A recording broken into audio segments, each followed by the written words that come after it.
Masechet Sanhedrin, Daf Chaf Zayin. We begin with a very interesting machloket, Itmar. Aed Zomem, Abaye Amar lemafreya hu nifsal, veRava Amar mikan ulaba hu nifsal. Let's say we have a set of witnesses that come and say, we saw a certain crime.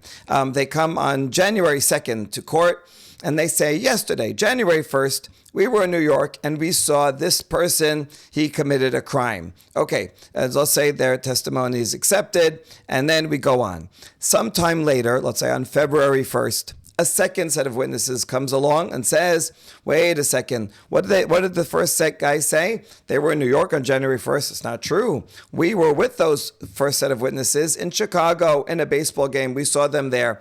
So there's no way that they could have seen that crime on January 1st. Okay, so this is a typical case of Edim Zomemin, and that first set of witnesses are called Edim Zomemin, and they're going to get a punishment of whatever they tried to accuse the defendant of. Okay, all that is a simple case. Now here's the question. Those Edim Zomemin, they were now found that they were lying when they testified. So they are certainly not going to be valid witnesses going forward. The question is, from when do we say that they were invalid witnesses? Abaye says that we go retroactively. From the time that they provided their testimony on January 2nd, they were lying at that point. So they committed a crime of lying under a false testimony on January 2nd. Therefore, let's say these two same guys were witnesses to some kind of monetary transaction on January 20th. Well, it turns out we thought they were kosher witnesses, but now that they were found to be lying on February 1st, that's when we found out. But when did they lie? They lied on January 2nd. Therefore, retroactively, anything that they testified about in between, they are invalid. If they sign a document of sale, that document is invalid. That's Abaye's opinion. Rava Amar mikan ulaba hu nifsal. Rava says no. The disqualification only happens from February 1st on, from the time that the second set of witnesses comes and says that they are Edim Zomemin. Now they're Edim Zomemin. Beforehand, we assume that they were kosher. So therefore, if they signed on a document on January 20th, that document will be valid. That's Rava's opinion. Abaye Amar, lemafrehu nifsal meidana dashed rashahu. Ve'atorah amra al tashet yadecha im rasha, al tashet rasha ayed. Abaye explains his opinion. He says they're disqualified retroactively. Why?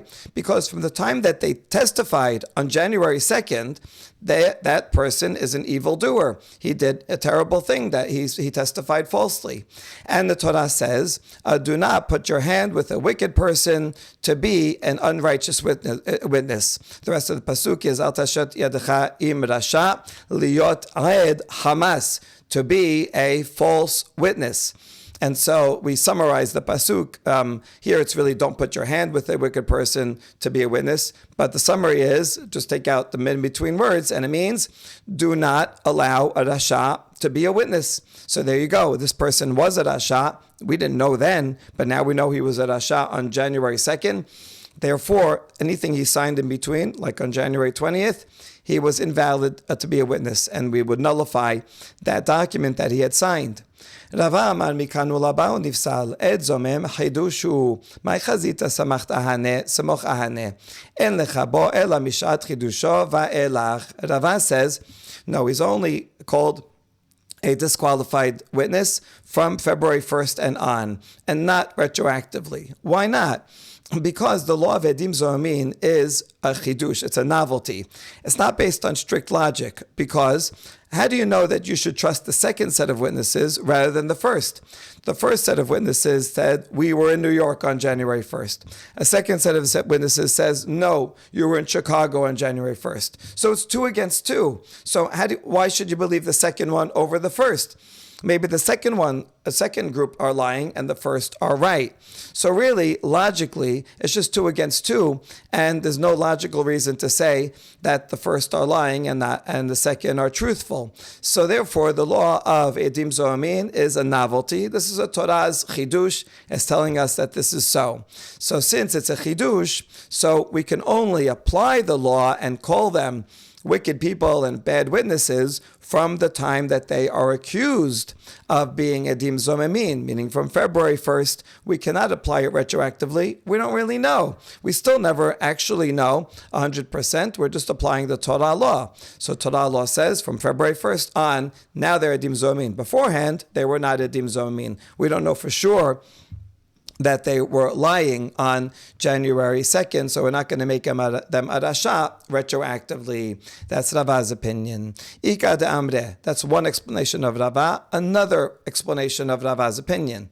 Rava name ki Abaye svira le, umay tam ka'amar mikan ulaba mishum pesedad halakochot. Indeed, Rava fundamentally agrees with Abaye that we should invalidate the witnesses retroactively because they actually are found to be liars from January 2nd.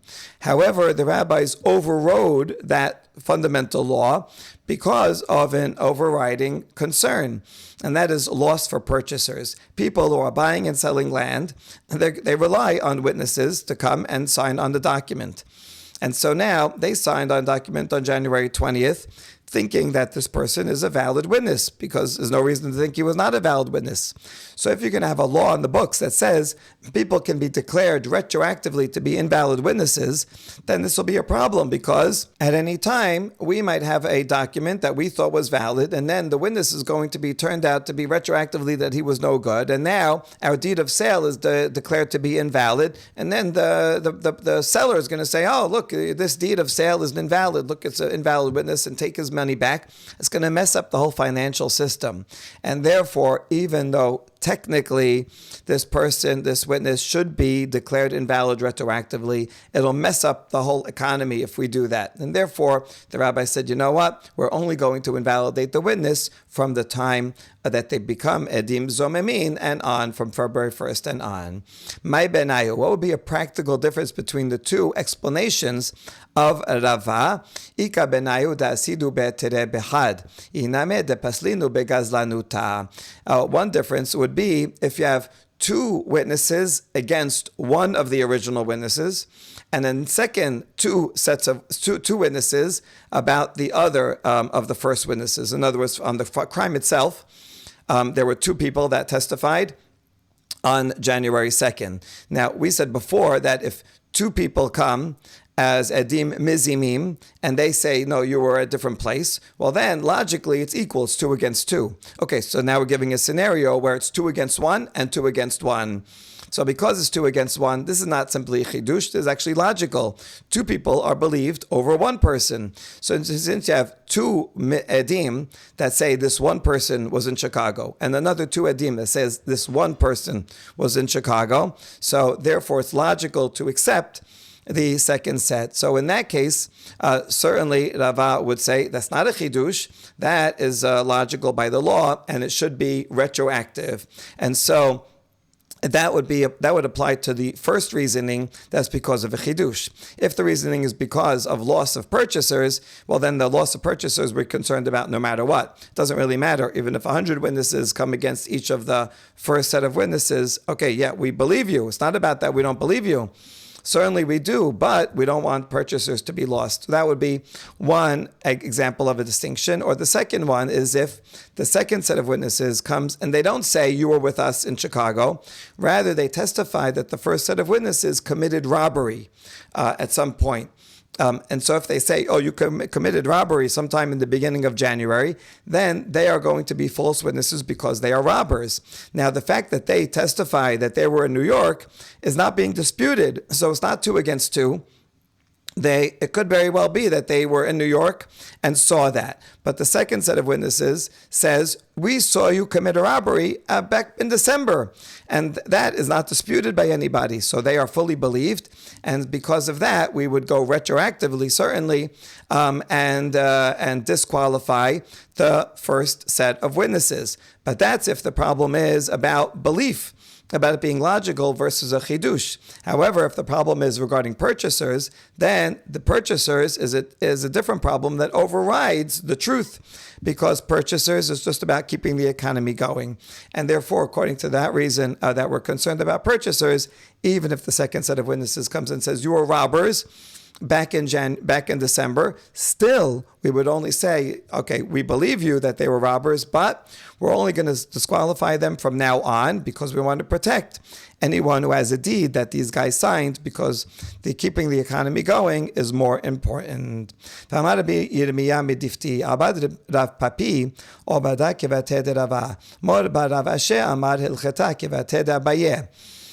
Yirmiyah from Difti says that Rav Papi, a case came before him, and he ruled like Rava. Whereas Mor bar Rav Ashi says halacha is like Abaye. And the final ruling, V'ilcheta kevated Abaye be'al kegam. The halacha follows Abaye in these 6 cases, and the second one, the ayin, is edim, meaning that we follow Abaye to say that edim zomamin are in fact disqualified retroactively. Mumad ochel nebelot te'avon dibre hakol pasul. If someone eats non-kosher meat, but he does it out of desire, out of appetite, he just likes it better, or it's cheaper, it's easier to find and access, and he likes the taste. He likes the Torah in general. He's subservient to the Torah. But then when it comes to eating non-kosher, he gives in to his desire. It's easier to just get a hot dog off the non-kosher hot dog stand.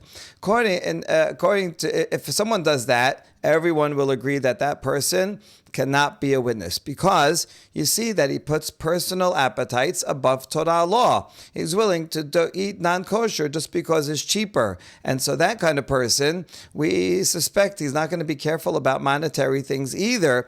He might lie about a monetary case. So therefore, he cannot testify in monetary cases because he puts personal greed above money. Maybe he'll be bribed to go and swear falsely and testify.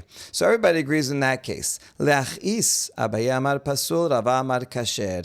If someone eats non-kosher meat as a rebellion against the Torah, now generally this is worse, right? It's just just a typical case. Not talking about testifying. Someone who violates a sin because he wants to show his anger, that he doesn't care about Hashem, doesn't care about the Torah. That's much worse than someone who just gives in to his desire, which is also bad, but okay, he was overcome by desire. Easier to make teshuvah on that than someone who is just going against the Torah. That's true in general. But when it comes to this specific application about being able to testify, Abaye amar pasul, Rava amar kasher. Rava says it's okay. He will explain why. Abaye amar pasul, Rava le rasha, v'Rachamana amar al tashet rasha ed. Abaye says simple. This person is not valid to testify because he's an evildoer. Well, it doesn't matter if he's eating non-kosher because he likes it better, or it's cheaper, or because he hates, he's going against the Torah out of anger. Doesn't matter. Both ways, he's a rasha, and the Torah says an evil person cannot be a witness. So there you go, simple across the board. But Rava amar kasher, rasha de chamas pa'inan. Rava says, no, look at the whole pasuk, right? Al tashet yadecha im rasha liyot ed hamas, to be a witness regarding theft. In other words, if someone is disqualified from being a witness in a monetary case only if they commit a sin that has to do with money. And therefore, if a person says, I'm eating non-kosher because it's cheaper and it's easier to get, so then that's a sin of money. It's related to money. He cares about personal greed. And is willing to violate a sin for something, for personal gain, for in this case meat. So therefore, that kind of person we cannot testify in a monetary case. But if someone ideologically is rebelling against the Torah, that is true, it's worse, but it doesn't mean that person doesn't care, that person will lie for money. And so only if they will lie for money, then they cannot be a witness regarding money. So that's a very interesting kind of paradox, that even though the sin of lachis is worse, he's only disqualified if he does a sin that's particularly related to greed. Now, metibe al tashet rasha ed, al tashet chamas ed, elu gazdanin moalin bishvoat.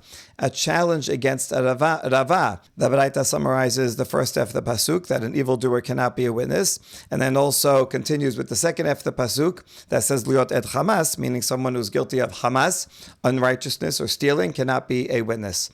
And then the Braita says this applies to robbers and people that violate oaths. They take an oath and then it's a false oath. So what kind of oaths? Oaths is in plural. So what is this referring to? Ma'ila v'echad shevat shah v'echad shevat mamon. Is it not true that this applies both to regular oaths that have nothing to do with money and also oaths that have to do with money?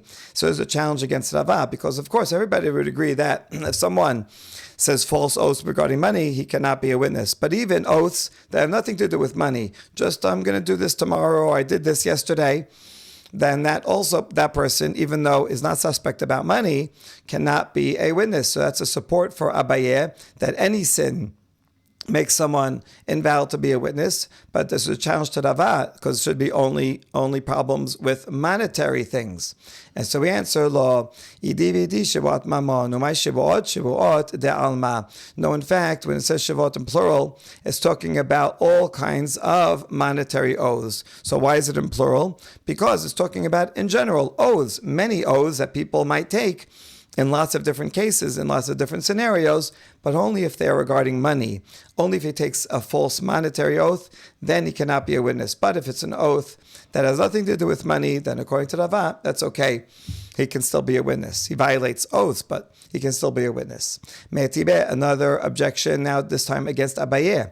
Al tashet rasha ed, al tashet hamas ed. Elu gazlanin umalve ribiyot. So again, it quotes a summary of the pasuk that an evildoer cannot be a witness, and specifically someone who commits hamas, which is a monetary interpersonal problem, cannot be a witness. And here it says it refers to robbers and people who lend money with interest. So we see that the examples are only monetary crimes, not other crimes.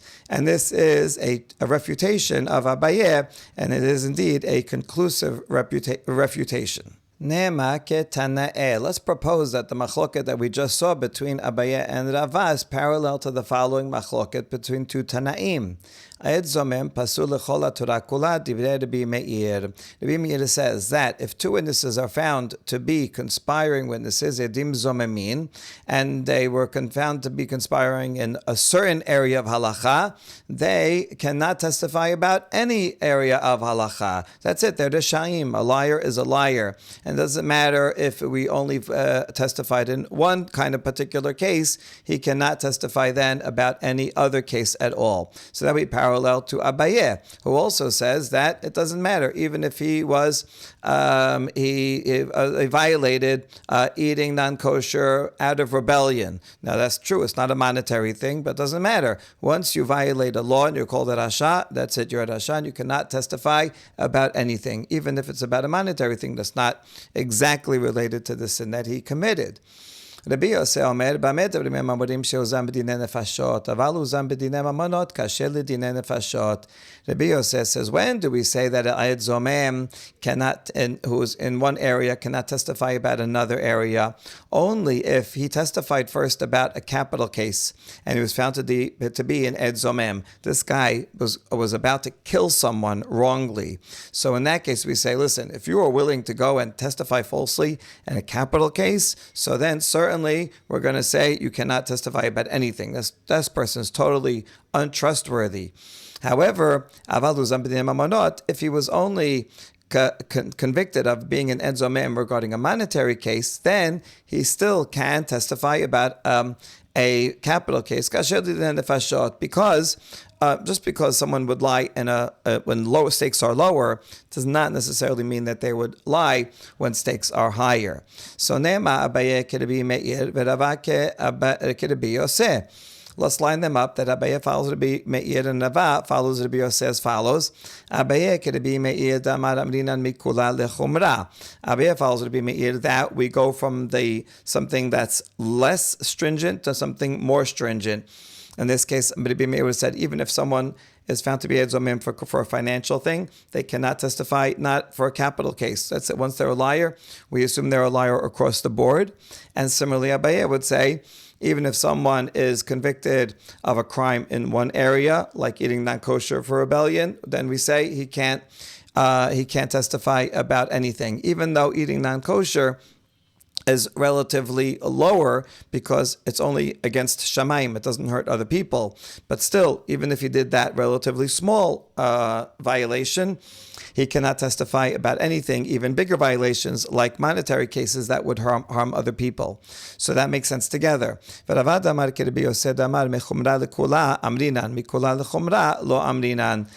can follow Rabbi Yosef that says if he lied about a very stringent thing like capital murder case, then yes, we disqualify him from testifying even about lower things, also about lower things. That makes sense. But the other way around, just because he lied about a monetary case, we do not assume he would lie about a capital case, so we can still testify about a capital case. And the same thing, Rava, would apply to this case. Even though this person ate non-kosher because of rebellion against the Torah, which is very bad, but it's only bad against Shamayim. He didn't harm anyone. So even though he's not trustworthy regarding that, still, it doesn't mean that he's not trustworthy regarding a monetary case, which is more stringent, because that would harm Shamayim and it would go against other people, harm other people. So therefore, Rava follows Rabbi Yosef. So can we line them up like that? And we say, no, you don't have to do that. There's no argument within Rabbi Yosef, meaning Rava follows Rabbi Yosef. There's no way to square Abaye with Rabbi Yosef. That's true. But but both can argue that they are following Rabbi Meir. Abaye could be Meir. Abaye, we already said, as that's easy to fit with Rabbi Meir, that when someone sins, then that's it. They sin across the board. If someone's a liar, they're a liar across the board. That fits together. Verava ad kan lo kama Rabbi Meir atam ela gabe ait zomem de mamon tera la shamayim vera la beriot aval achad tera la shamayim ve'en ra la beriot la. Rava can say that Rabbi Meir could actually agree with my opinion. Rabbi Meir only said that we apply from one case to another when it comes to an edzomem regarding money, because someone who is an edzomem regarding money, he did something against Shamayim and against another person. He tried to accuse this person of owing money that he really doesn't, which is both a sin ben adam lamakom and ben adam lachavero. And therefore, it makes sense to generalize that to capital cases also, even though that's going up in stringency, but fundamentally it's the same because both monetary cases and capital cases are Ad Al Shamayim and Ad Al Beriot. That's where Rabbi Meir would extend the violation and disqualify the person. However, in this case, where the person ate non-kosher to be against the Torah, where that is la shamayim ve'en la beriot, that is only a violation against shamayim. He did not do anything to harm another person, and didn't even show himself to be greedy in a monetary way. In that case, even the Rabbi Meir would agree that we do not apply that sin to other areas. And even though he did that sin, and that certainly is a problem, but he can still testify regarding monetary cases. So therefore, the machalokot do not line up. They do line up in terms of Rabbi Yosef, that Rabbi Yosef and Rava would follow each other. However, both can claim that they follow Rabbi Meir. Now, the bottom line halacha follows Abaye, that someone who eats non-kosher, no matter what the circumstances, cannot be a witness. We ask, hold on, we already refuted Abaye and over here from this baraita. So why are you telling me halacha is like Abaye if we refuted it? That baraita that we quoted was authored by Rabbi Yosef, and it's true. Rabbi Yosef is not compatible, but Abaye can say, I followed Rabbi Meir, so he doesn't have to answer to that baraita. Okay, fine. Even if that baraita is authored by Rabbi Yosef, we have a rule that says that when it comes to a machloket between Rabbi Meir and Rabbi Yosef, halacha follows Rabbi Yosef. So we should follow Rabbi Yosef and therefore follow Rava. And the answer is Shaneatam desatam lantana Rabbi Meir. No, here it's different because we have an unattributed Mishnah that follows Rabbi Meir. And since Rabbi Yehuda Nasi, if he made a Mishnah that's setam, that's anonymous, following Rabbi Meir, then halacha follows Rabbi Meir even against Rabbi Yosef. Vehecha satamlan, where do we see a Mishnah that's anonymous that follows Rabbi Meir? Kiha de bar Hama ketal nafshash. Now we're going to quote a story, and this story itself in the follow-up is going to look for a Mishnah that follows Rabbi Meir. So the story is about a person named Bar Hama who killed someone. He's a murderer. Amar le resh galutad Rav Abba bar Yaakov puk ayen ba ivadai ketal lich hayuhu le'ayne. So this happened in Bavel. So the Resh Galuta, the exilarch, the head of the Jewish community, told Rav Abba bar Yaakov, go and investigate this, and if it's for sure that he really killed someone, if you find evidence, witnesses that he killed someone, then pluck his eyes out, meaning give him the punishment, whatever punishment is appropriate. Two witnesses come and say, yes, we saw Bar Hama, he killed a person. Azal ihu aite teresade asidube behad mehanach. But then Bar Hama, in his defense, brought another set of two witnesses, and they testified about one of the first witnesses that they stole something, and therefore that one of those witnesses is invalid. That's his claim. One of the witnesses says, I saw him steal a kav of barley. And the other said, I saw him steal the handle of a spear. Okay, either way, he's stealing. Two witnesses that he's a thief. And therefore, the claim is he cannot be a valid witness. So that's what Bar Hama said. Rav Abba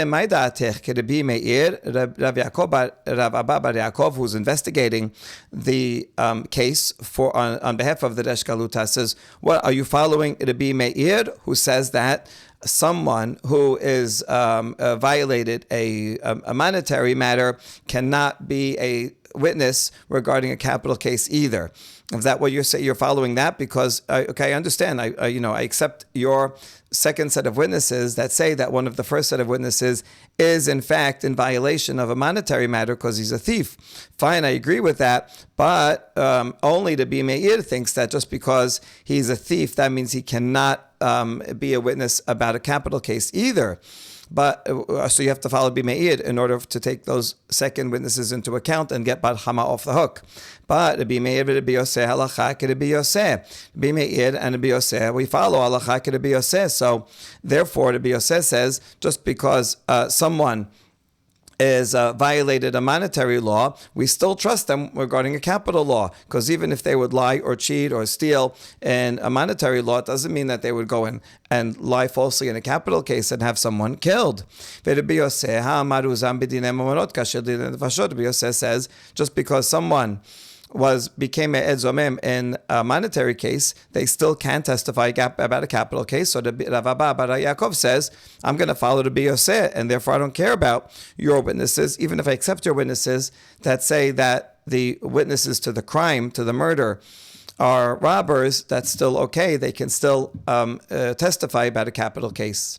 Amar le Rav Papi, hanemi lehecha de la satam lantana kirbi meir, hacha satam lantana kirbi meir. However, Rav Papi told Rav Abba bar Yaakov, when do we say that halacha follows Rabbi Yosef over Rabbi Meir?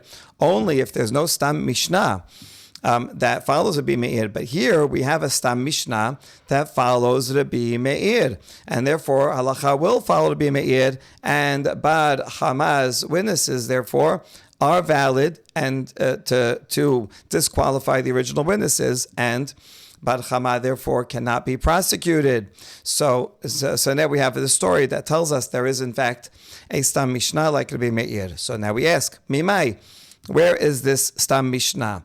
So here's one candidate, a mishnah Masechet Nida, that says, Kol ra'ui ladun dine nefashot, ra'ui ladon dine mamonot. Maneh, it says anybody who can judge a capital case can also be a judge for a monetary case. Now, who is this following?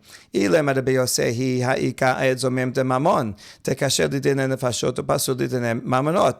author of this Mishnah is Rabbi Yosef, well, then there's a problem, because Rabbi Yosef thinks that someone who is called an edzomem, regarding monetary cases cannot be a witness for monetary cases, but can be a witness for capital cases. And so this would violate this Mishnah that says anyone who can judge a capital case cannot, anyone can also judge a monetary case, but it's not true. Here we have an Ed Zomem regarding a monetary case that can judge a capital case, but not a monetary case. So Rabbi Yosef is not consistent with this Mishnah. Elalav Rabbi Meir he. So therefore, it must be that this Mishnah is Rabbi Meir and it's a Stam Mishnah. So maybe this is the candidate. That is what they were talking about. That there is a Stam Mishnah like Rabbi Meir. But this is not good. Perhaps what we're talking about is not someone who would be a bad judge because he violates a monetary thing, but rather because he has bad lineage. That is true. There's a law that someone who has improper lineage, like a convert or a mamzer, cannot judge a capital case, but can judge a monetary case. And so that's what the Mishnah is talking about, that says anyone who can judge a capital case, meaning they have good lineage, certainly can judge a monetary case. That's what it's talking about. And actually everybody agrees to that. And this Mishnah is therefore has nothing to do with the machloket of Rabbi Meir and Rabbi Yosef, and therefore is not a good proof. And in fact, this way of reading the Mishnah is necessary.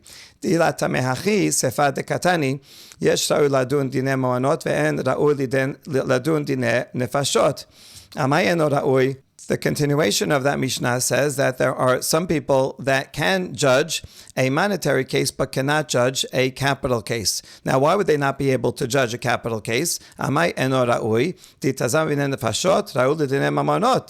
it's because they were an Ed Zomem in a capital case, then would they be able to judge a monetary case? We saw that everybody agrees that regarding a witness who lies about a capital case, they certainly cannot be a witness in a monetary case. And the same thing would be true regarding being a judge.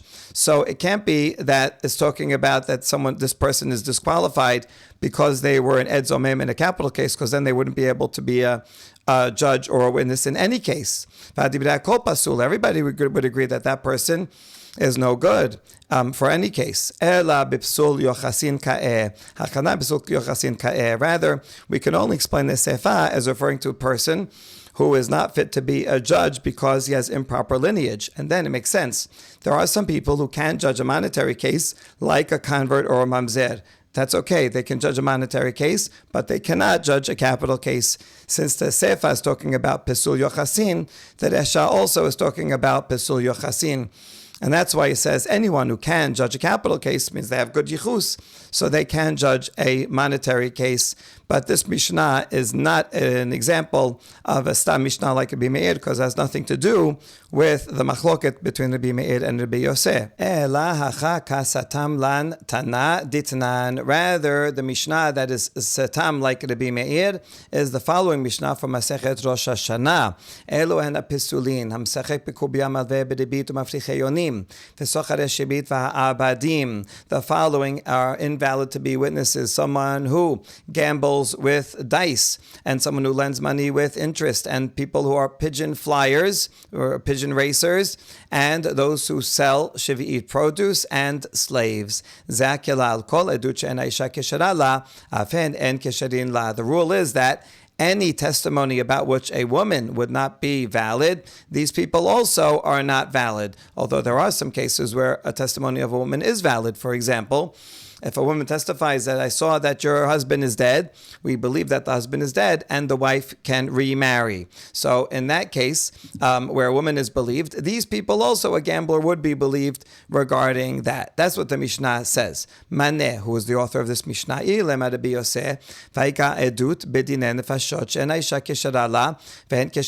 but if the author is Rabbi Yosef, then this klal is not true, because there is testimony regarding a capital case. Capital case, a woman is not believed to be a witness, is not a valid witness for a capital case. But these people, according to the Rabbi Yosef, are valid, because the Rabbi Yosef says just because someone is a thief and a gambler, and they're suspected regarding monetary things, okay, that's bad, but it does not invalidate a person regarding capital case. Just because they would lie about monetary things does not mean that they would lie about capital things. And therefore, this kala is not true according to the Biyoseh, because you have something that a woman cannot testify about, which is a capital case, but these people can testify about them. So the author cannot be the Biyoseh, ela lav Rabbi Meir he. So rather, the author must be the Rabbi Meir, who in that case that would be true, where because just like a woman cannot be a valid witness in a capital case, so too, only according to the Rabbi Meir, someone who violated a monetary law also cannot be a valid witness in a capital case, because he extends it and generalizes across the board. So we see that the Stam Mishnah is Rabbi Meir. So even though we generally have a rule that between Rabbi Meir and Rabbi Yosef, halacha follows Rabbi Yosef, but if there's a Stam Mishnah like Rabbi Meir, then halacha follows Rabbi Meir, and this helps Bar Chama, because that would mean that the second set of witnesses that he brought that showed that one of the first set of witnesses was a robber. Therefore, even though it's only a monetary law, halacha is like to be me'ir, and he cannot be a witness even regarding a capital case, and then Bar Chama is off the hook. So kam Bar Chama, nashke akar'e v'kabele lecharge dekule shene. So Bar Chama got up and he kissed Rav Papi's feet. Rav Papi is the one that brought this argument in his favor, and Bar Chama accepted to pay the head tax of Rav Papi for the entire year in gratitude for getting him out of being punished for murder. Next Mishnah, ve'elu hen hakirobin, echi ve'achi abi ve'achi imo, ba'al achoto, ba'al achot abi, ve'ba'al achot imo, ba'al imo, ve'chami ve'giso, hen ubnehen ve'chatanehen, ve'chorgo lebado.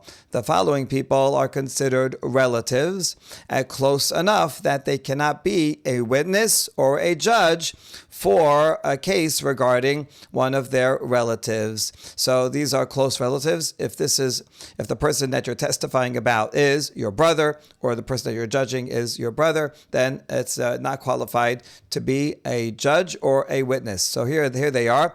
Brother, Achi Abiv, paternal uncle, maternal uncle, and the husband of one's sister, the husband of one's paternal aunt, the husband of someone's maternal aunt, the husband of someone's mother, meaning a stepfather, a father-in-law, a brother-in-law. And in all of these cases, it's not only them themselves, but also their sons and their sons-in-law. It's talking about only men, because generally men can be witnesses only and judges. So therefore, all of these men are considered too close as relatives to be judges or witnesses. However, regarding a stepson is also disqualified, but only the stepson, not the children of the stepson. Amar Rabbi Yosef, Zo Mishnat Rabbi Akiva. Rabbi Yosef says this is the law according to Rabbi Akiva. However, Aval Mishnah Rishonah, the original law was less stringent, and the original law was dodo uben dodo v'chol hara'ui leyorsho. The original law only uncle, sons of an uncle, and other people that can inherit from a person. When a person dies, only his paternal family can inherit. Go to his sons if he doesn't have sons, and so on. It goes to a father or to uncles on the paternal side, but not the maternal side. Therefore, according to the original Mishnah Rishonah, a maternal relative can be a judge or a witness regarding their maternal relative. Another law is that you only can't be a witness or a judge for someone that you are related to at the time that you are judging or witnessing. But if it's someone whose status changes, then that's okay. If someone once upon a time was related to you, like they used to be your son-in-law, but now they got divorced, so he's not your son-in-law anymore, then that's okay. Then you can be a witness against them, or the other way around. Rabbi Yehuda Omer, afilu meta bito v'yesh lo banim mimena harei ze karov. Rabbi Yosef says, no, it depends. Even if someone's daughter dies, but she had children with her husband, still that son-in-law is considered a relative. If they have no children, then the Yehuda agrees that if his daughter is divorced or died, that the son-in-law can be a witness. They're not considered relatives anymore. But if the couple has children, then that's this father's grandchildren. So then the son-in-law is considered related through the grandchildren and cannot be a witness with each other.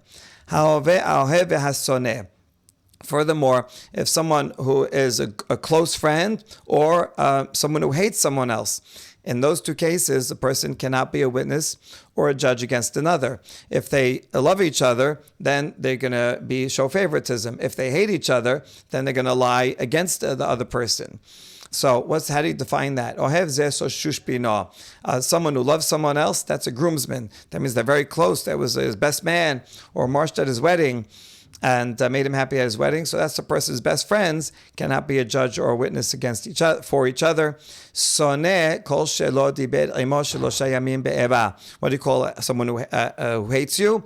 If they didn't speak out of enmity for 3 days. If they didn't speak because they didn't see each other, that doesn't mean anything. But if they refuse to speak to each other for 3 days, then that's considered that they hate each other. And also they cannot be a witness or a judge in a case with regard to each other. However,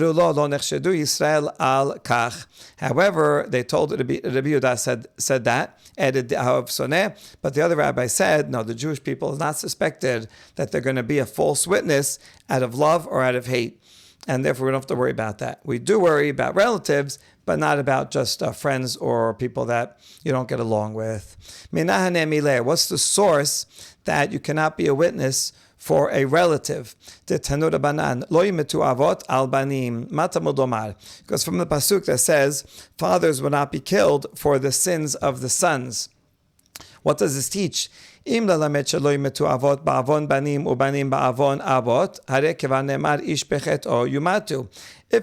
it's teaching us what the Peshat seems to be, that we do not put to death a father because of a sin of a son, and we do not put to death a son because of a sin of a father.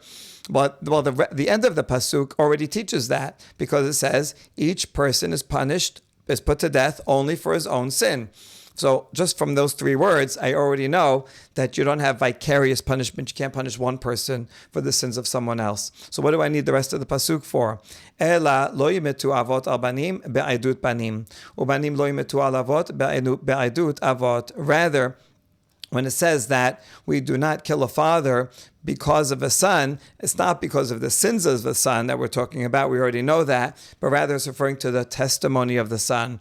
We will not kill a father based on the testimony of a son. Even if a son comes to court and says, I saw my father commit murder, and he comes with another witness, still, we do not accept that because it's a relative. So you see, we learn from here that testimony of relatives is not valid. And the same thing the other way around, we do not kill a son because of the testimony of a father. The father's son is not acceptable testimony regarding his son or other close relatives. Now we ask, Ubanim ba'avon avot lo, faketi poked avon avot al banim. Now what you said over here that we learned from ish pechet o yumatu, that a person only is punished for their own sins, but there's no vicarious punishment, and sons will not be punished for the sins of a father. Is that true? We have a pasuk in Shemot that says, Poked avon abot al banim. This is part of the Yagmidot, and so on. So that God says, does visit the iniquity of fathers upon children and children's children, 3 and 4 generations. Well, that sounds like vicarious punishment. So how do you explain this pasuk? No, that's only when the children are acting in the same sins as the father. So then the father who made sins, he gets punished.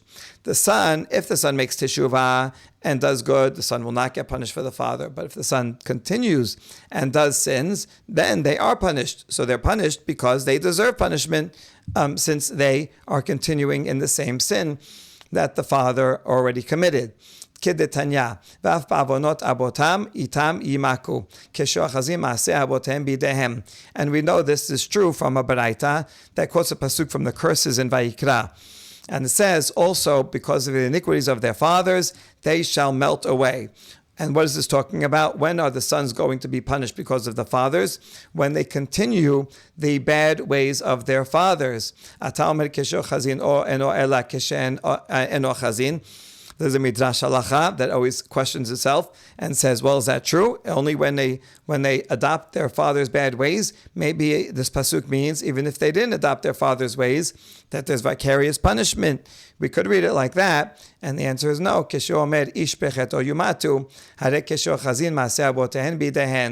have the pasuk that we already quoted up here from Devarim that says a person only is punished, dies because of his own sins. So obviously, you wouldn't punish the son who is who is righteous.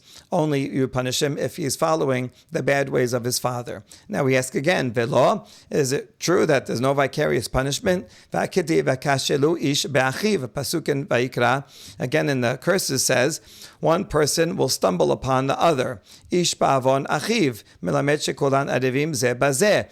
That Hashem will punish one person because of the sins of another person. Here it's not necessarily even relatives, or there could be achi, maybe brother, literal brother, or just a Jew. Probably talking about another Jew. That you'll punish one Jew who didn't do anything wrong because of the sin of some other Jew who committed a sin. And the Midrash says, we learn from here that everybody's a guarantor for one another, and that is how a guarantor works. Some guy owes money, he can't pay, the guarantor pays on his behalf. Why should the guarantor pay? He's not the one that borrowed money. Well, that's the way it works. He committed himself to be a guarantor. And so we are all guarantors for each other. That means that one person will get the punishment for someone else. So doesn't that contradict? Ish bechet yumatu, that you only get punished for your own sin? And the answer is hatam shaya bi'adam limchot v'lo michu. This pasuk here, where people are a guarantor for each other, that's when a person had the ability to protest the sin of someone else and didn't protest. You had the ability to stop someone from sinning, and you just sat by and you let him sin. Well, then you are responsible also. That's what it means to be a guarantor. You have to help each other out. So in that case, then both parties deserve a punishment because the other party is responsible. He didn't do the sin, but he could have stopped the sin. That's what this pasuk v'kashush becha b'achiv is talking about. However, if it's a case where I couldn't have done anything, some guy sinned in private, I didn't even know about it, nothing I could have done about it, in that case, then one person will not get punished, only the sinner will be punished for that sin. Baruch Adonai le'olam, amen ve'amen.